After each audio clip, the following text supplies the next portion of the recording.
I'm honored to serve as your Master of Ceremonies today, and we are so glad to have you here at the 8th Annual Houston Aphasia Recovery Center Let's Talk Luncheon. It is a grand event, and it raises money for a great cause, and I'm especially glad you're here today. HARC and other nonprofits are especially glad you're here today because we're just 7 months out from the worst catastrophe to hit this city ever, Hurricane Harvey. And as many nonprofits and charitable organizations know, this has been a tough year to raise money because so many people stepped up, not only with their hard work and efforts back then, but they stepped up with their money. And people this year have said, in many instances, you know what, I gave a lot of money to Harvey and I'm not going to buy a table or I'm not going to buy a ticket to this event. And people really, in some cases, couldn't afford it this year. But in your case, we are so glad you stepped up and you are here today. And we really appreciate it. I know some of you in this room were affected by Harvey and were flooded out of your homes. I'm one of them. And I'm happy to say if you're still out, there's light at the end of the tunnel. 7 months to the day after Harvey, I moved back into my house yesterday. Yeah. Kind of bittersweet. I mean, I'm glad to be back home. There's no appliances, there's no toilet downstairs, there's no running water, there's no sink. There's junk everywhere, but hey, it's there. Oh, by the way, yeah, there's no curtains at all upstairs because the painters are still coming today or tomorrow. You know you are really out of shape when your neighbors start pitching in to buy you curtains and blinds and then deliver them the same day. If you are new to this luncheon or this organization, you say, what is aphasia? Well, simply put, aphasia is a condition which renders you puts you in a condition, I should say, in which it's difficult to speak, communicate, or understand words because of a stroke or some other malady. And HARC is one of those organizations that's trying to help people in those instances. No, this is not the Tom Cook fan club behind me, mainly because there isn't one. These are the participants in HARC who have formed a choir, and it's called the HARC Heralds. It is directed by the music therapist Mi-Sun Bai and the HARC speech pathologist team. So would you please join me in welcoming the HARC Heralds as they sing some songs of hope today.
What is this morning? I'm at the rising sun. 3 little birds perched on my doorstep, singing sweet words. Why you feel that vibe? This is my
HARC Heralds.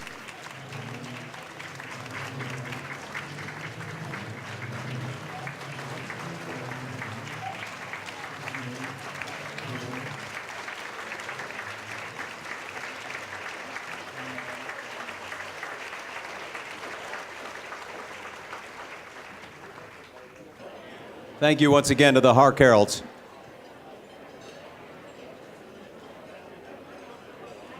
And now would you please welcome the honorary luncheon chairs for today, Ann and Bill Wilde, with a couple of introductions of their own. Oh my, what a beautiful room. It really is from here. My husband Bill and I had attended so many HARC luncheons before we ever dreamed that we would one day need their services. But 2 years ago, when we were in North Carolina in the summer, Bill had a stroke. And when we came back home, our neurologist in Houston suggested or recommended that we come to HARC. And we said, HARC, of course. We knew about HARC. So thank you for coming today, because not only do you support a great organization, but someday maybe you will be helpful to somebody else because now you know about HARC. So thank you. Now it's my pleasure to introduce the Reverend Dr. Bill Heston of First Presbyterian Church, who will give our invocation.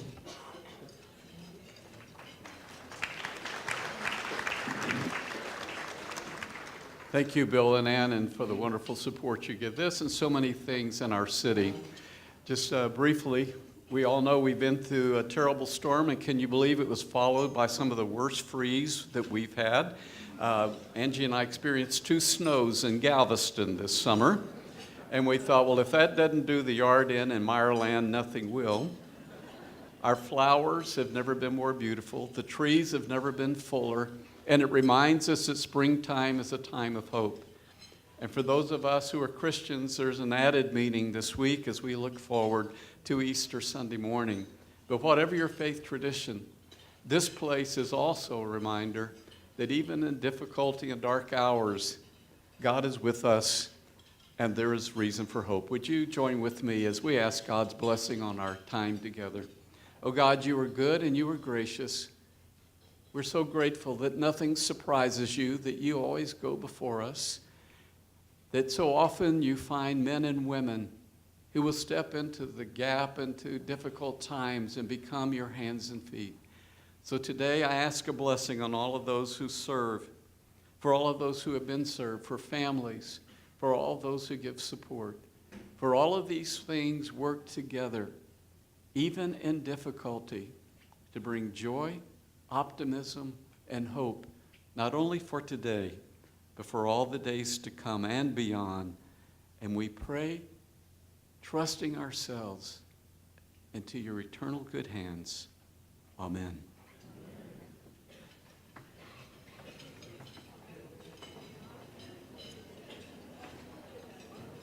Thank you, Reverend Heston and Ann and Bill Wilde. Now would you please welcome the chairman of the board of HARC, Laura Devitt. Laura?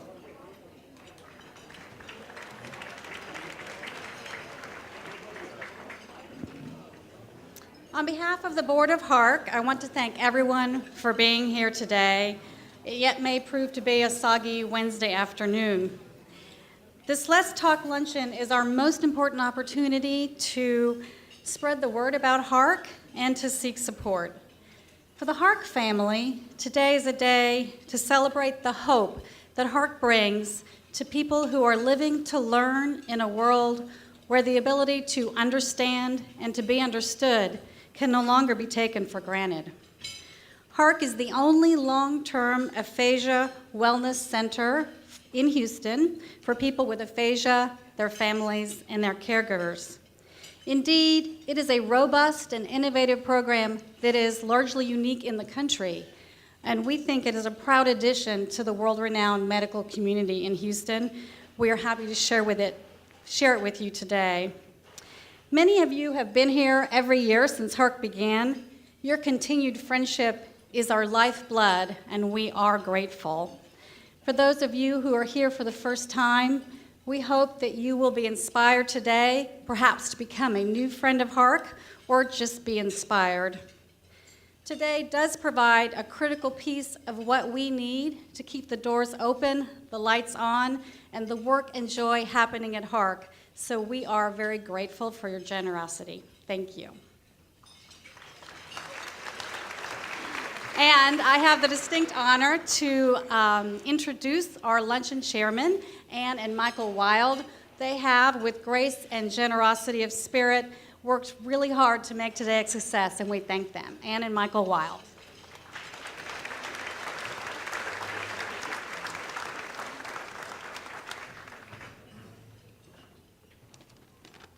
Good afternoon.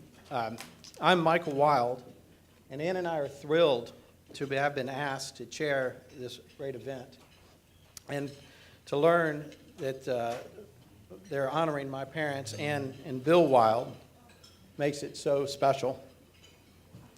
Many of you know Dad as the tireless litigator who has dedicated his career to serving his clients in the courtroom. Dad always placed such a huge focus on strong communication.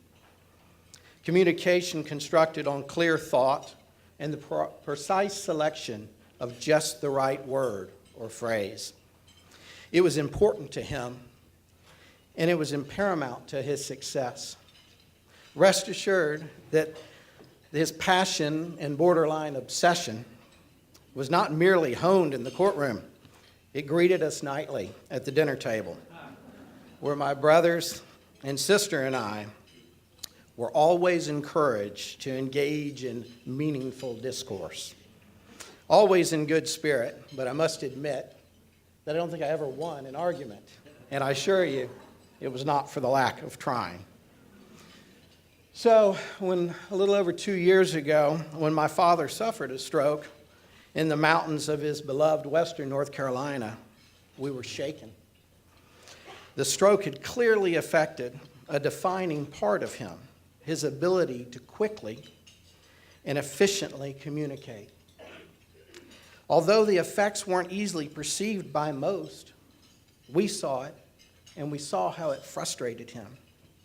So once back in Houston, Dad joined one of HARC's satellite locations, and now comes every Monday to the main location where he gets to see friends like Bubba and Jorge and interact with this incredible staff that helps him regain that communication skill he loves so much. Again, we are so grateful to HARC and for the work they're doing every day in this community. I know what it means to my mother and to my father. My father will always tell you that the best part of him is 2 words, Ann Wilde. Well, as luck and love would have it, I'm blessed to be able to say the same thing. And with that, I'd like to introduce you to my wife and the best part of me, Ann Wilde.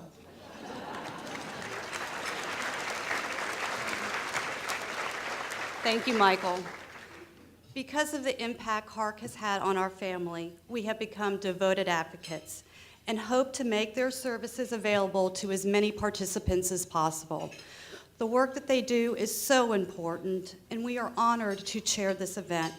We would like to thank all of you for attending and for your generous support. And now I'd like for you to help me welcome one of HARC's courageous participants and HARC superstar, Kimberly Perez.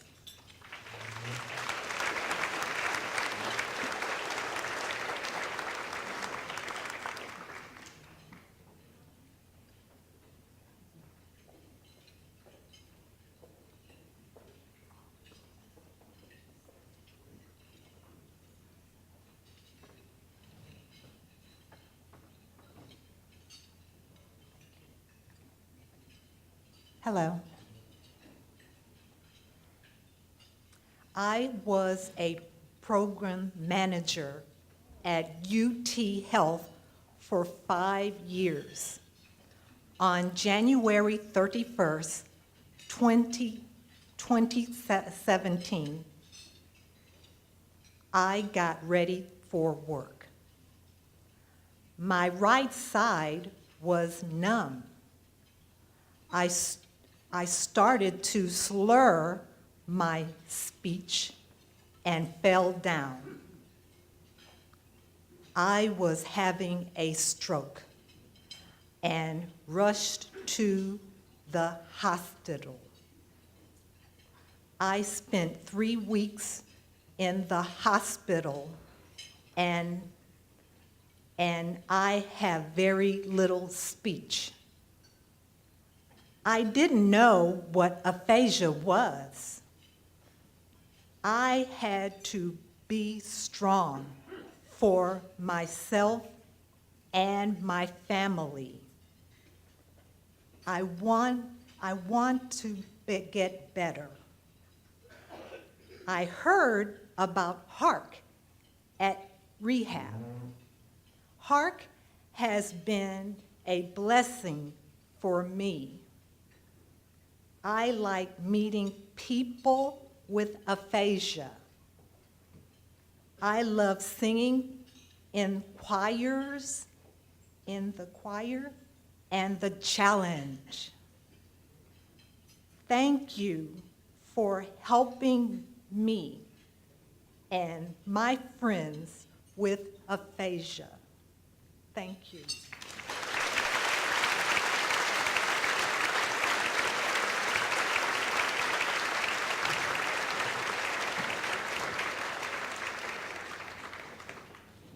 Kimberly Perez, now you know why you're here today. All right, let's see HARC in action. Watch the screens. Gail has 2 bachelor's degrees in management. She worked for a healthcare company. She traveled all over the world. She knew her business in and out. I had my stroke. I was an auditor, and my company sent me everywhere to travel to do it. And I was in Sacramento, California, and I had stroke at church. When I first had my stroke, I couldn't talk, nor walk, nor remember. Every day I wouldn't talk or say nothing, just sit, because I didn't feel like people understood me. And whenever I got ready to say something, they would always look at me crazy, like, and I know I wasn't crazy, I just couldn't have conversations with you like I did in the past. Gail had a stroke while she was in California and then moved to Texas shortly after. From there, she found Main Street Ministries. I had a stroke, went to rehab and everything. Nobody even told me I had aphasia. The lady at Main Street Ministries picked it up like that. She said, "You have aphasia really bad." I said, "No, I have a stroke." She said, "I know, but your brain injury made you have aphasia." Aphasia is a language disorder often caused by a stroke or brain injury. It can affect a person's ability to express themselves, understand, read, or write.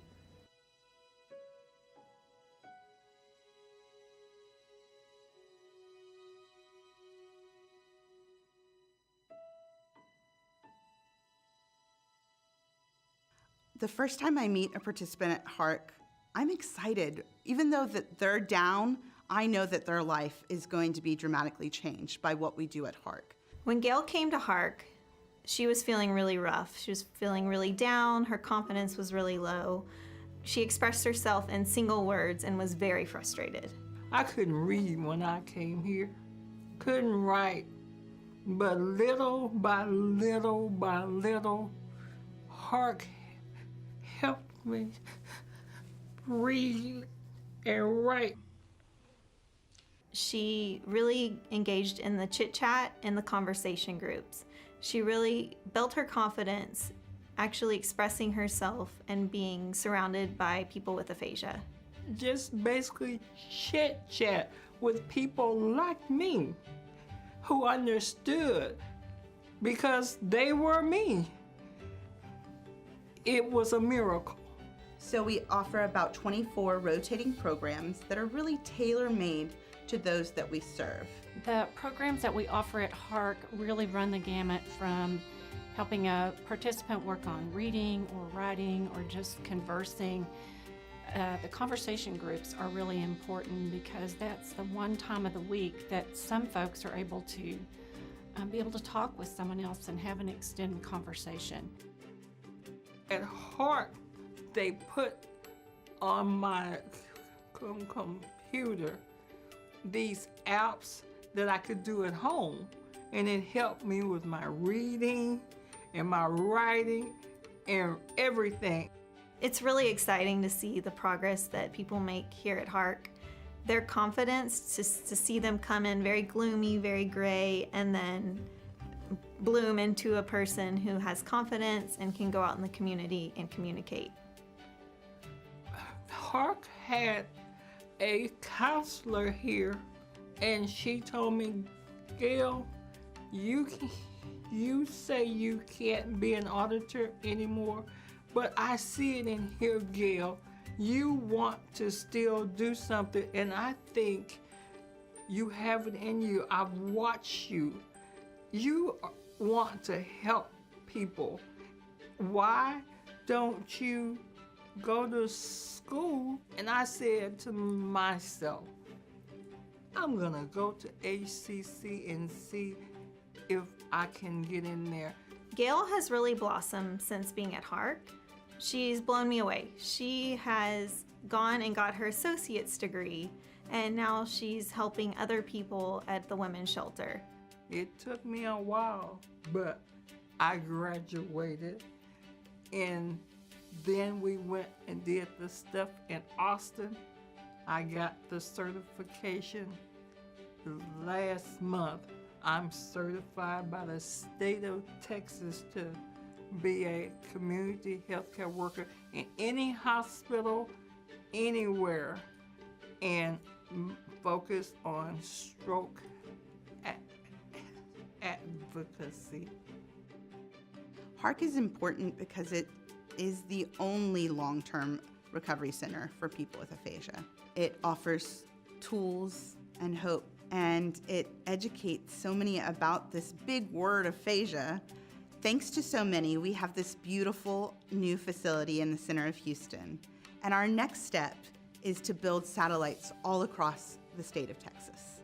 For us to be able to reach all the people with aphasia, we need partnerships, we need volunteers, and we need support through funding.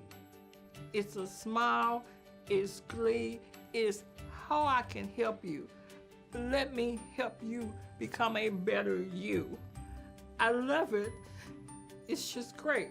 And I hope HARC stays open and continue with that philosophy, because it's good for one another. It was great for me.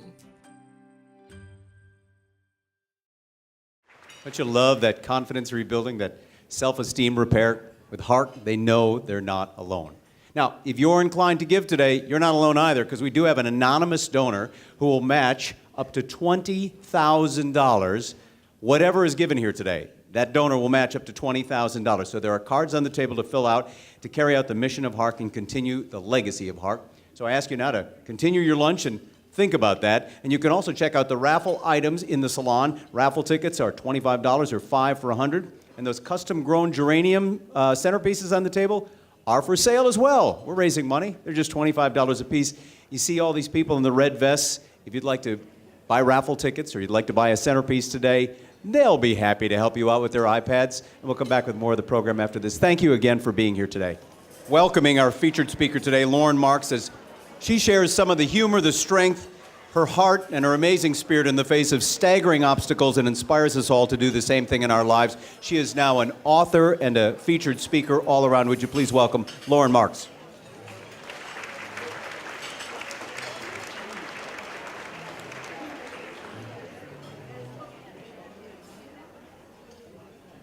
I'm completely honored to be here, and I just want to thank you for inviting me to the Houston Aphasia Recovery Center. I actually got to visit the center and meet some of the community members, and I can say that what you're doing here is absolutely astounding. So every single one of you are making a huge difference, and I've been not just across the country, but across the world, and I will tell you this is a very unique place, and you should be very proud of yourself for being associated with that. When the Reverend was speaking a little earlier, Heston, there were so many things that were sort of resonant to what I was going to talk about. We did not share notes, just so you know. But I decided I wanted to call this talk Hope Blooms. And instead of just sort of describing what my experiences with aphasia has been, I'm just going to start from my book and read a small excerpt of it. And then after that, I'm going to talk a little bit how I think about hope and curiosity and how I continue from then. So I'm just going to deposit you in a hospital room in Edinburgh, Scotland, 2007.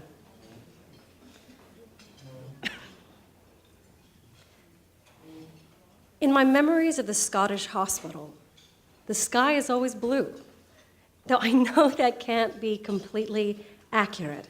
Summer was waning, and as my friends and I had already experienced, Edinburgh was prone to unpredictable storms.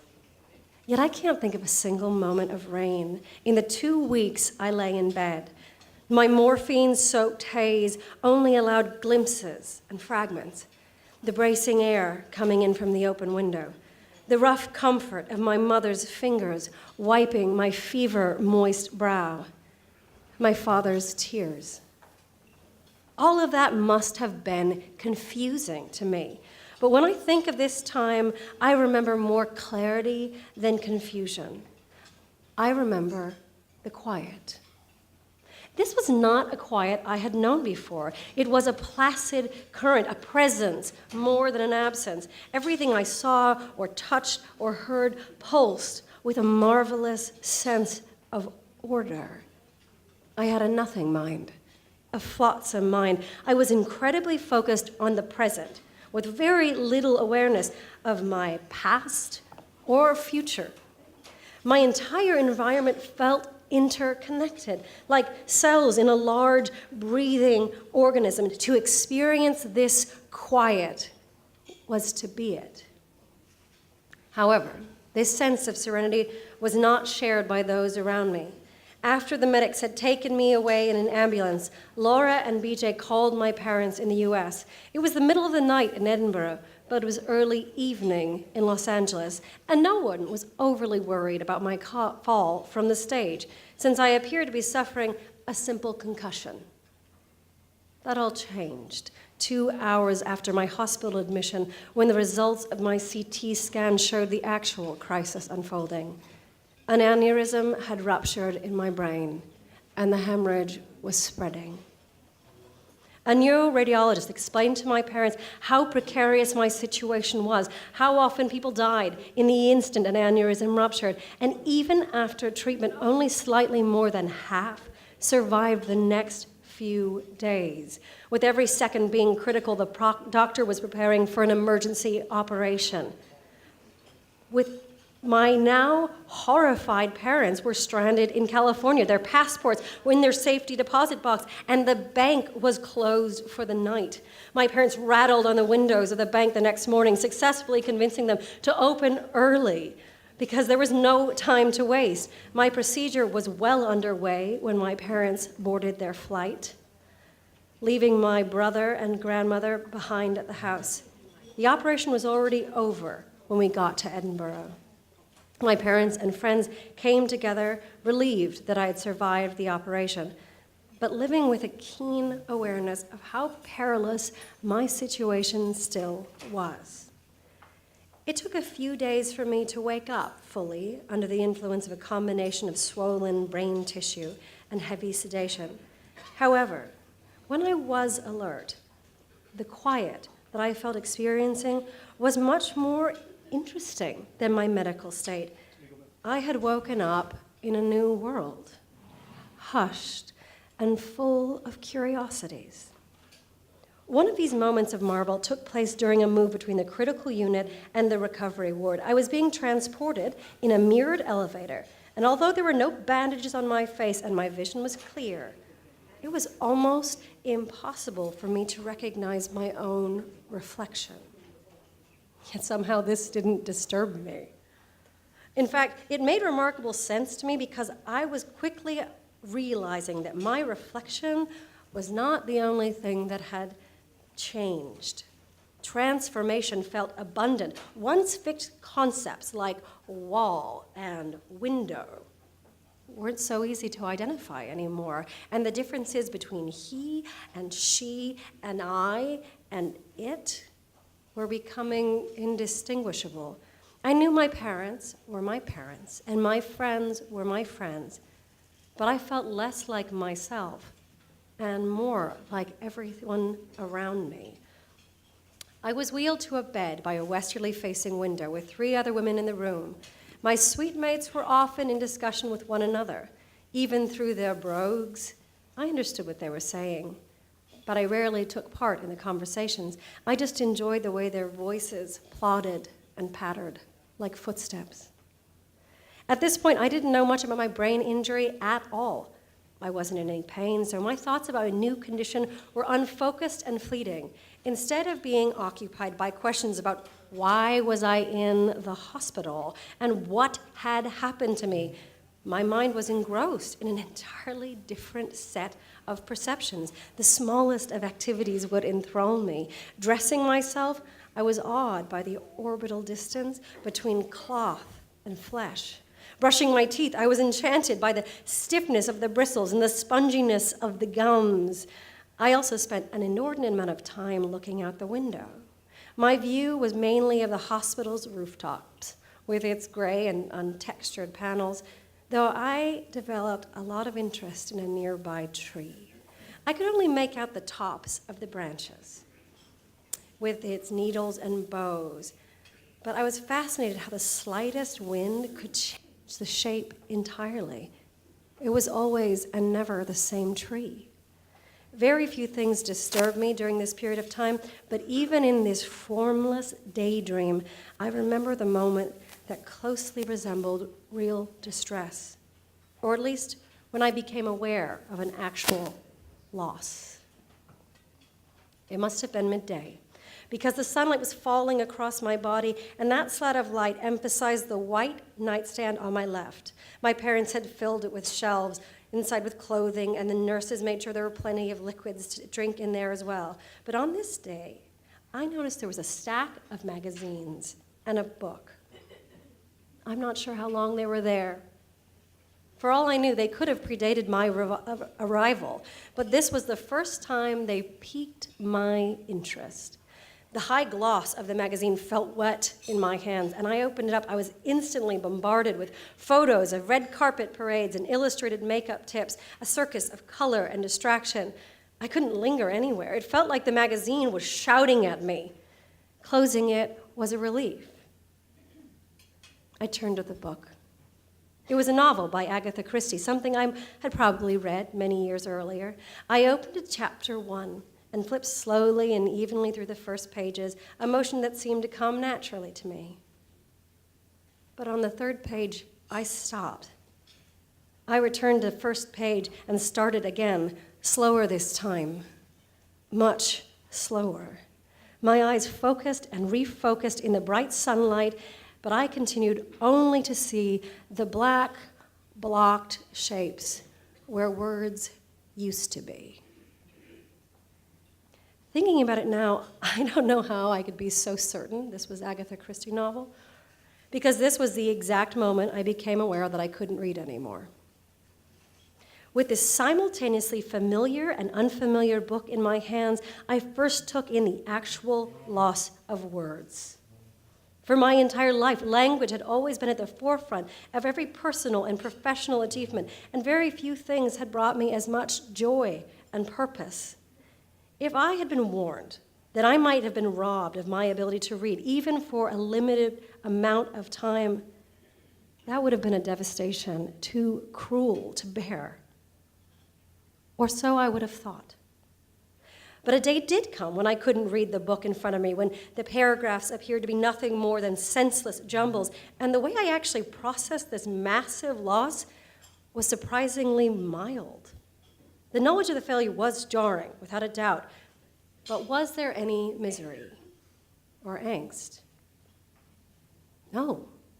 My reaction was something less sharp. A vague sense of disappointment swept through me, but then my inability to use words in this way just felt like transient information. Now that the ability was gone, I could no longer think of how or why this would have any influence on my life whatsoever. It's shocking to reflect on that moment and think about how this loss of something so crucial washed past me with such a vague wisp of emotion.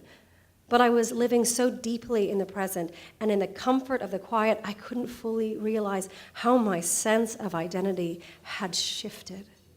It would take several weeks before I could detect how much of myself had gone missing and how hard I'd have to fight to regain it. However, the unpleasant sensations that came with holding the book drifted away as I closed it. And with no effort at all, my attention settled back on the impossible blue sky. So that's what I'm going to do for the reading part. The next, I'd like to talk a little bit about hope and curiosity. I can't quite go through that reading without saying something about the quiet. This gathering may have a little bit more knowledge of what I mean when I say the quiet, but when I speak to most people, they have absolutely no idea what I'm talking about. And it's different with different people. So some people who have aphasia have told me that they had all the words in their head, and that there was still a traffic jam up there, but they couldn't get the words out. It was just a bottleneck at their lips. I was from a different part of the aphasic community. I didn't just lose my external language. I lost my internal language as well. Now, when I say that inner monologue, that means that's the voice that wakes up with you in the morning and says, put on your pants, don't forget to bring rain boots, pick up milk on the way you get home. And this voice is the way you self-narrate, and it can be very productive. It can get things done. But it also is that voice of negativity. It's the way you look at yourself with criticism. And that voice was mute for me. And I think that there's lots of things that we complain about aphasia, and we should, because there are a lot of things we want to change. But this was a virtue of aphasia for me. That was my baseline, not having to know to criticize myself and wonder what was wrong with me. And that was what the quiet was for me. So this is so strange, right? In this section, I talk about not being able to read, and then I'm reading it aloud to you. And there is a paradox of writing an aphasia book.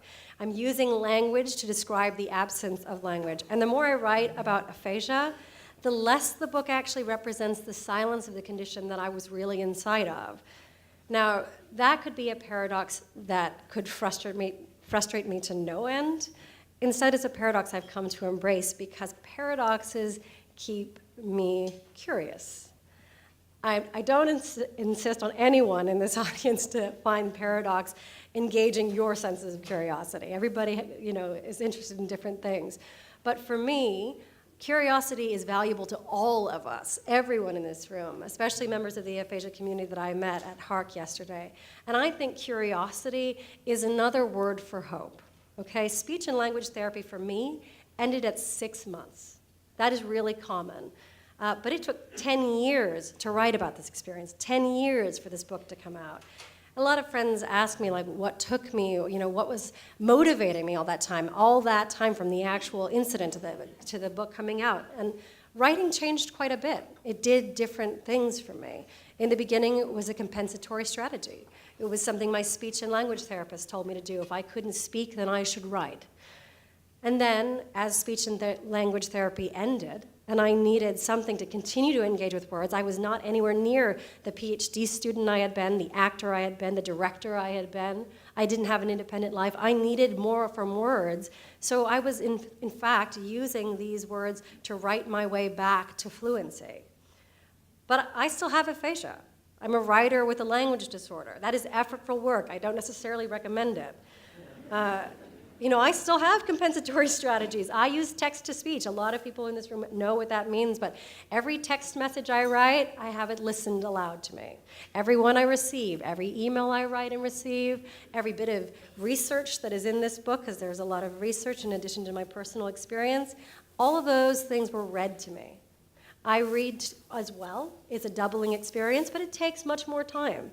Again, this could be maddening, and sometimes it is. It does take longer for me to do things than other writers, but it also engages with my sense of curiosity and subsequently my sense of purpose.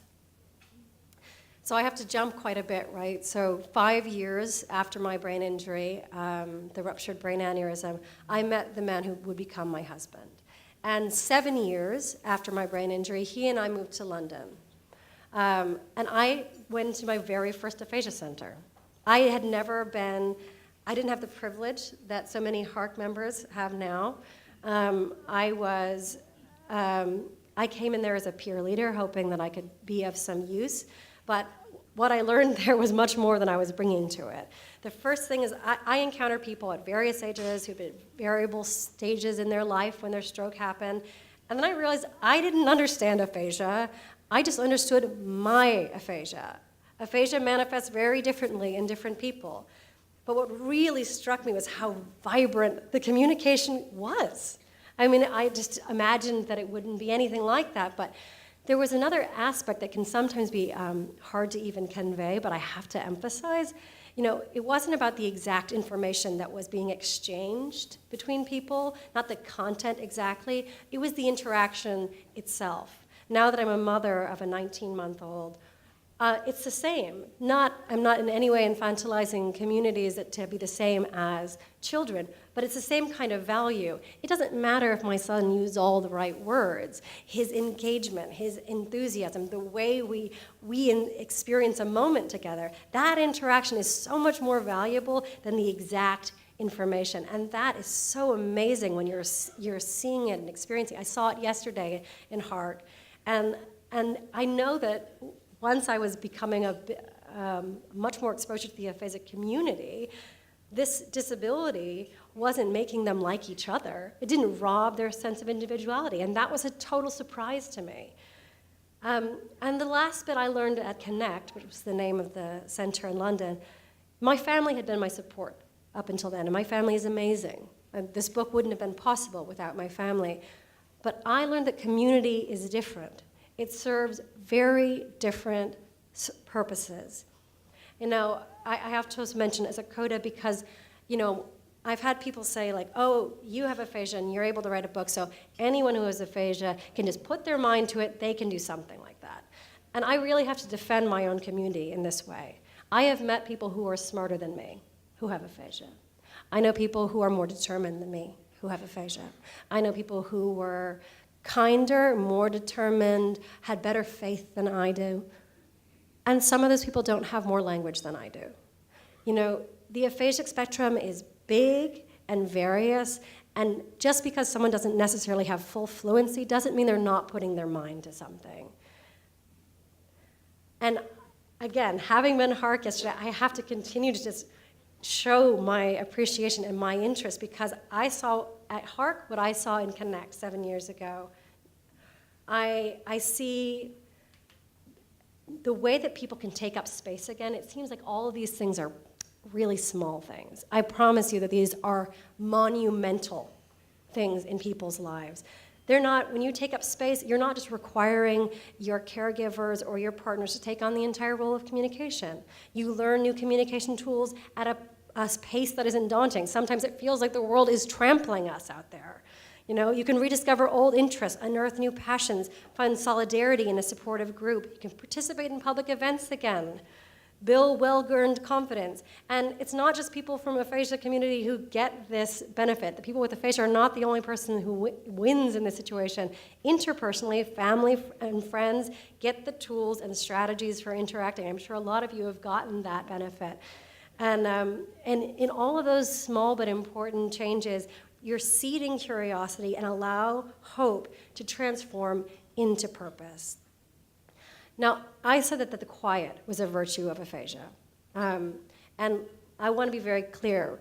Frustration is a huge part of it. Aphasia can be frustrating and it can be scary, and I am not downplaying that, and I don't want to make it seem like that is easy. But I do also see things that I really value about aphasic interactions in my life and with other people I know with aphasia. You know, frustration can sometimes overshadow some of the most meaningful and intimate moments I've had with them. And I see this as really provocative sometimes and really poetic. So I'm thinking of a very specific example. I had a friend named Gerald in London, about 75 years old. He had very little spoken language, but we had a lot of shared interests. He and I liked the arts. We'd gone to many plays together. We had great affection for each other. So I was 7 months pregnant, big as a globe, and he hadn't seen me pregnant yet. And he saw me in one of the rooms. He noticed me from across the room. It was impossible not to notice me. And he just burst into this huge smile, and he ran over to me and opened his arms and said, "Fat!" I do not love this word, personally. I knew that he was limited in what the things he could say to me, and I said, it's fine. He just winced and said, it's fine, pregnant, but it's fine. Yes, thank you, Gerald. And he said, I know, fat. And I was just like, it's fine, it's okay, Gerald. Pregnant, but fine, don't worry. And he's okay, not fat. Fat? And I was just, I was both enjoying myself and just, in the middle of the wince fest because I thought, I don't need to hear that word again. And I said, it's okay, Gerald, I appreciate it, thank you. But I knew that he wanted to convey something else to me. Like, we were having a moment and he wanted to celebrate with me. And so he closed his eyes and found all of his resources and came up from his well and said, blooming. In all that time, 7 months of my pregnancy, 2 more months into my pregnancy, and even now, I can't think of a more meaningful and more magical exchange when someone was congratulating me than that moment in which he said blooming. And that is what I mean when I say that there is sometimes poetry and there are some things that we can value and celebrate even in the middle of these things that are so utterly life-changing and frustrating. So I want to sort of leave on this point because when I talk about those frustrations, they're not going to go away. They're not moving fast, and I don't know how it will change at different people at different paces.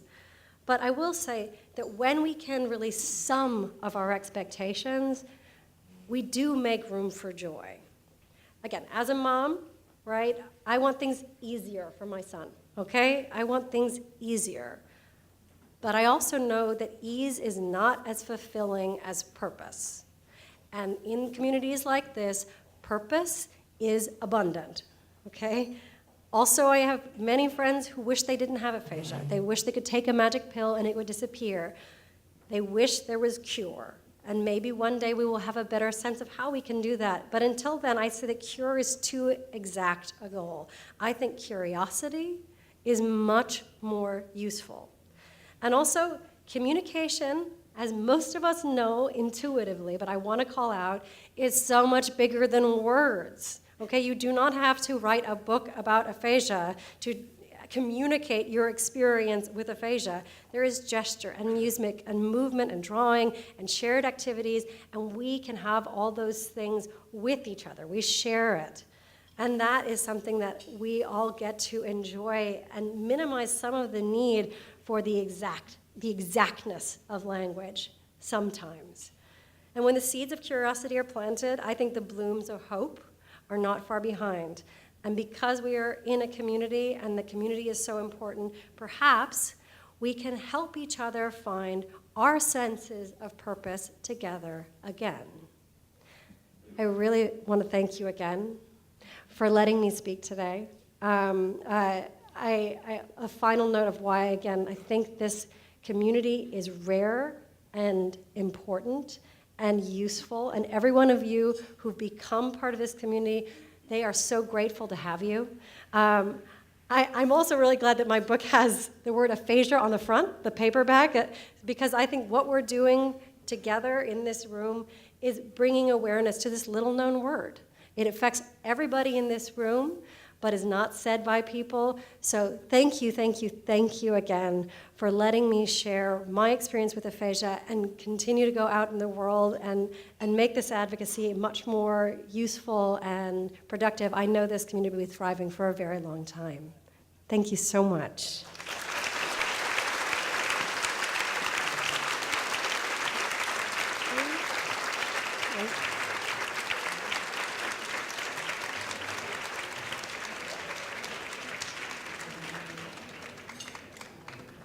Lauren Marks, thank you. That was terrific.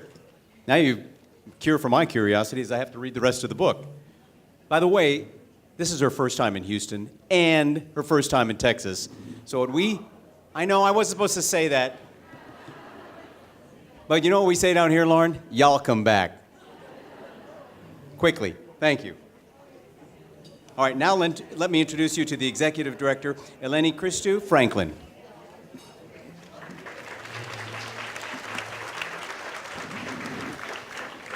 Thank you all for coming today. When I look at this room, I am remembered by the impact and the power that y'all have in your hands.